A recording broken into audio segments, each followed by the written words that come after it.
Somali জলদস্যুদের হাতে জাহাজ ছিনতাই বন্ধে ইন্টারন্যাশনাল মেরিটাইম অর্গানাইজেশনের আইনগত পদক্ষেপ নেওয়ার কোনো ক্ষমতা নেই বলে জানিয়েছেন সংস্থাটির secretary general Arsenio Antonio ডোমিনগেজ Velasco.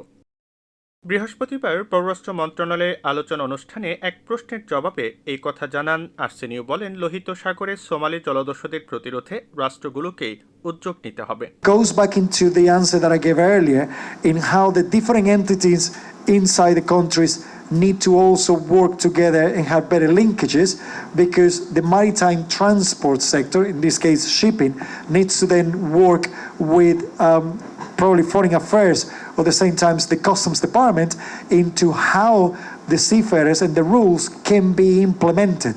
এ সময় মহাসচিব বলেন, আইএমও নৌখাতে টেকনোলজি উন্নয়নের লক্ষ্যে নানা প্রকল্প বাস্তবায়নে কাজ করছে। একই সঙ্গে ধাপে ধাপে সমুদ্রে জিরো কার্বন নিঃসরণীয় কার্যক্রম চালিয়ে যাচ্ছে IMO. A technical greenhouse gas or GHG fuel standard that is going to regulate the amount of GHG quantity in the different type of fuels.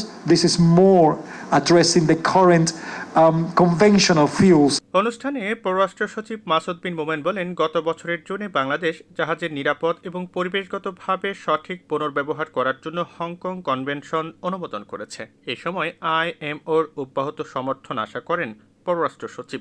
As you are aware, last year in June, Bangladesh has ratified the Hong Kong Convention for the safe and environmentally sound recycling of ships. We look forward to IMO's continued support in achieving compliance of our recycling yards with the provisions of the convention in collaboration with development partners, and the Norwegian and Danish colleagues who are here. The Nordics are helping us in this regard. এদিন এই অনুষ্ঠানে আরও বক্তব্য রাখেন পররাষ্ট্র মন্ত্রণালয়ের maritime affairs ইউনিটের সচিব রিয়ার অ্যাডমিরাল অবসরপ্রাপ্ত খোরশেদ আলম।